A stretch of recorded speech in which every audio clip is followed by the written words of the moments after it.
Hello everyone, it's me Akash, first year B Tech student from MNIT Jaipur. So NTA ने JEE Mains का date announce कर दिया है और मेरे पास बहुत सारे डीएम्स आ रहे हैं और मैं अलग अलग प्लेटफॉर्म्स पे देख रहा हूँ और एक बहुत ही कॉमन क्वेरी निकल के आ रहा है कि सिर्फ 2.5 मंथ्स बचे हैं, तो क्या इन 2.5 मंथ्स में हम जेईई क्लियर कर सकते हैं।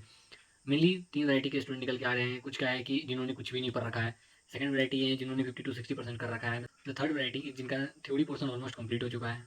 अगर फर्स्ट वैरायटी ऑफ स्टूडेंट का बात किया जाए जिन्होंने कुछ नहीं पढ़ रखा, तो अब तो भूल ही जाओ कि जेई मेंस फर्स्ट अटेम्प्ट में आपसे कुछ होगा। आप यूट्यूब से सस्ता मोटिवेशन लेते रहो, उससे कुछ नहीं होने वाला। यूट्यूब पे बहुत सारी वीडियोस मिल जाएंगी जिसमें थंबनेल वो लगा देते हैं, how to clear JEE in 1 month 2 month. कुछ नहीं हो रहा था उन वीडियोस में, कुछ नहीं होने वाला। That's clear. अगर जेई मेंस या एडवांस इतना ईजी होता, हलवा होता, तो आज सभी लोग आई टी एन आई होते, जो कि नहीं है। तो इतना ईजी मतलब जेई मेंस या एडवांस को।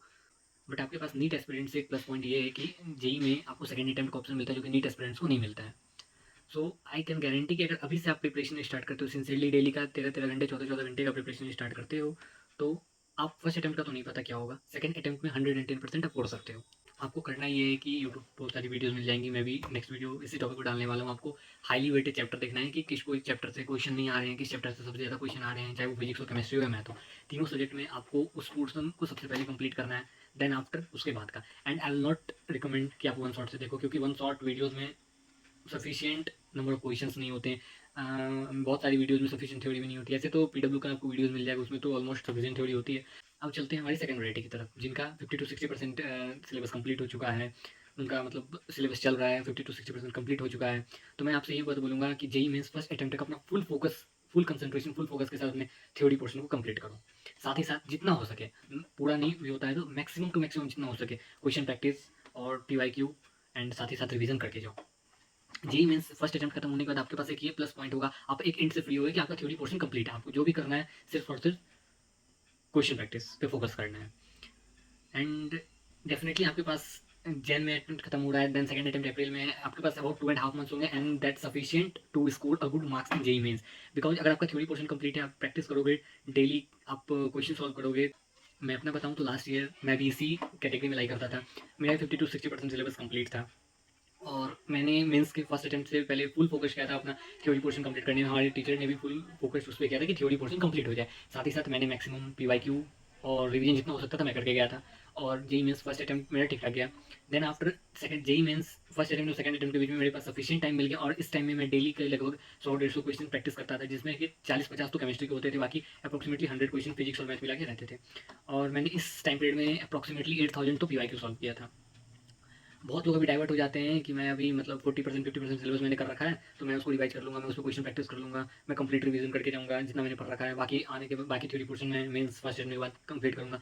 बट मेरी बात मानो, बहुत गंदा फंसोगे, क्योंकि नहीं हो पाता है ये। मैंने देख रखा है, मेरे बहुत सारे फ्रेंड्स ने सेम चीज़ किया। उनका 50 50%, कुछ ऐसे फ्रेंड्स थे जिनका 60% 70% सिलेबस कंप्लीट था, थ्योरी पोर्शन कंप्लीट था, थोड़ा सा पार्ट बचा हुआ था 30%। अगर उन्होंने, उनके पास टाइम था करने को, बट उन्होंने नहीं किया। उन्होंने बोला कि नहीं, मेंस फर्स्ट अटेम्प्ट बात करेंगे, और मेंस फर्स्ट अटेम्प्ट के बाद में फिर नहीं हो पाता, आप कंसंट्रेट नहीं कर पाओगे। उस समय मेनली सारे सभी लोग क्वेश्चन प्रैक्टिस कर रहे होंगे, आप थ्योरी नहीं कर पाओगे।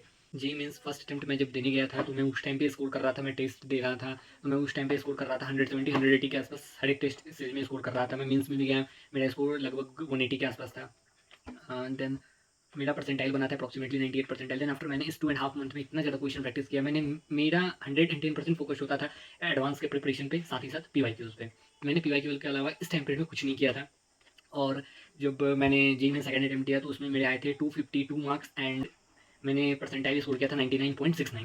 तो सफिशियंट टाइम है ये, मतलब आप अगर अभी आप थ्योरी पोर्शन कंप्लीट कर लोगे ना, तो सफिशियंट टाइम मिलेगा, आप अपने मार्क्स को 50 60 80 80 मार्क्स तक आप इंप्रूव कर सकते हो। एंड द थर्ड वैरायटी जिनका कि सिलेबस ऑलमोस्ट कंप्लीट हो चुका है, तो मैं आपसे ये बात बोलूँगा कि आपका सिलेबस ऑलमोस्ट कंप्लीट है, जैसे आपके टीचर करवा रहे हैं आप फॉलो करो। साथ ही साथ थ्योरी पोर्शन जो बचा कुछ है वो कंप्लीट करो, और आपका मेन फोकस होना चाहिए क्वेश्चन प्रैक्टिस पे। It means JEE mains first attempt से पहले का आप ये टारगेट रखो कि आपका कंप्लीट रिवीजन और क्वेश्चन प्रैक्टिस हो जाए, ताकि आप जेई मीन्स फर्स्ट अटेम्प्ट और सेकंड अटेम्प्ट के बीच में जो टाइम मिले, आप उसमें एडवांस का प्रिपरेशन कर सको अच्छे से, फुल फोकस के साथ। क्योंकि अगर आपका जेई मीन्स फर्स्ट अटेम्प्ट अच्छा चला जाएगा, तो आपके पास एक प्लस पॉइंट होगा, आप कंसंट्रेट कर पाओगे जी एडवांस के प्रिपरेशन पे। और साथ ही साथ मैं तो इतना बोलूँगा कि अगर सारा पीवाईक्यू नहीं भी हो पाता, क्योंकि अप्रॉक्सीमेटली अभी तक तो 15,000 पीवाईक्यू आ रखे हैं, तो मैं सजेस्ट करूँगा कि आप 2024 और 2023 का पीवाईक्यू तो 110% करके जाओ। क्वेश्चन आपको सिमिलर पैटर्न पे ही मिलते हैं, हर साल का यही है, वो हल्का ऊपर नीचे होता है, पैटर्न ऑलमोस्ट सिमिलर होते हैं, उसी पैटर्न पे क्वेश्चन आता है। तो आप वो तो डेफिनेटली करके ही जाओ। बाकी जितना हो सके मैक्सिमम टू मैक्सिमम आप टेस्ट दो, क्योंकि इस टाइम पे टेस्ट बहुत ज़्यादा इंपॉर्टेंट होता है। आप वीकली ट्राई करो, एटलीस्ट 2 टेस्ट देना ही देना है। 2 से ज़्यादा हो सके तो बहुत बढ़िया बात है, नहीं तो 2 तो मिनिमम टेस्ट आपको देना ही देना है। आप जो भी टेस्ट दे रहे हो उसको प्रॉपर्ली एनालाइज़ करो, साथ ही साथ कि कहाँ पे मिस्टेक्स हो रहा है, किस पोर्शन, कौन-सा ऐसा स्कोरिंग पोर्शन है जो आपका रेडी नहीं है, आप उस पे फ़ोकस करो। जिस पोर्शन के क्वेश्चन गलत हो रहे हैं, वो पोर्शन ढूँढो कि कौन-सा कोई पोर्शन है, उसका थ्योरी रिवाइज़ करो, उस पे 8 क्वेश्चन 9 क्वेश्चन हर एक टॉपिक पे, जिस टॉपिक का आपका क्वेश्चन गलत हो रहा है, उस पे करो। एंड मैं तीनों वैरायटी के स्टूडेंट को एक बात बोलना चाहूँगा, केमिस्ट्री को हाथ से मत निकलने देना। Chemistry is the most scoring subject. मैं खुद का बताऊँ तो मैंने जेईई मेंस फर्स्ट अटेम्प्ट में और जेईई मेंस फर्स्ट मैं खुद का बताऊँ तो मैंने जेईई मेंस सेकंड अटेम्प्ट में केमिस्ट्री में 100 out of 96 out of 100 score किया था। And I am definitely saying chemistry बहुत ईजी सब्जेक्ट है। अगर आप डेली का 1 घंटे 1.5 घंटे भी देते हो ना केमिस्ट्री को, एनसीईआरटी को सिर्फ, दैट्स मोर देन इनफ। आप अच्छा कर लोगे। साथ ही साथ आप जो पढ़ रहे हो तो पढ़ो ही। आप एनसीईआरटी को 1 घंटा डेली का दो, you can definitely increase your mark. And chemistry का ऐसा है कि अगर आपको क्वेश्चन आते तो आपसे बन जाएगा, क्वेश्चन नहीं आते तो आपसे नहीं बनने वाला है। आप चाहे कितना भी हाथ पैर मार लो।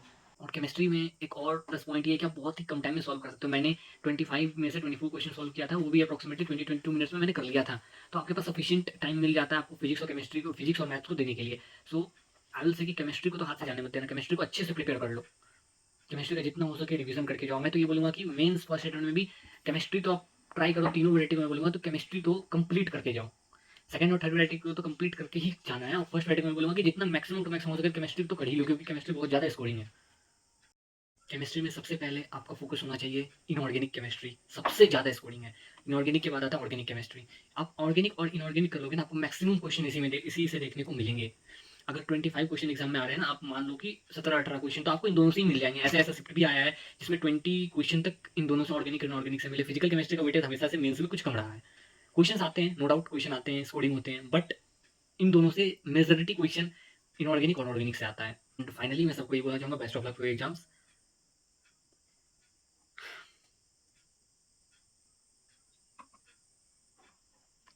एंड फाइनली मैं सबको ये बोलना चाहूँगा, best of luck for your exams. अच्छे से प्रिपेयर करो। बाकी मैं बहुत ही जल्द एक दूसरा वीडियो लेके आ रहा हूँ जिसमें कि मैं हाईली वेटेड चैप्टर और इंपॉर्टेंट टॉपिक्स डिस्कस करूँगा, किस टॉपिक से बहुत ज़्यादा क्वेश्चन आ रहे हैं, किन टॉपिक पे ज़्यादा फोकस करना है।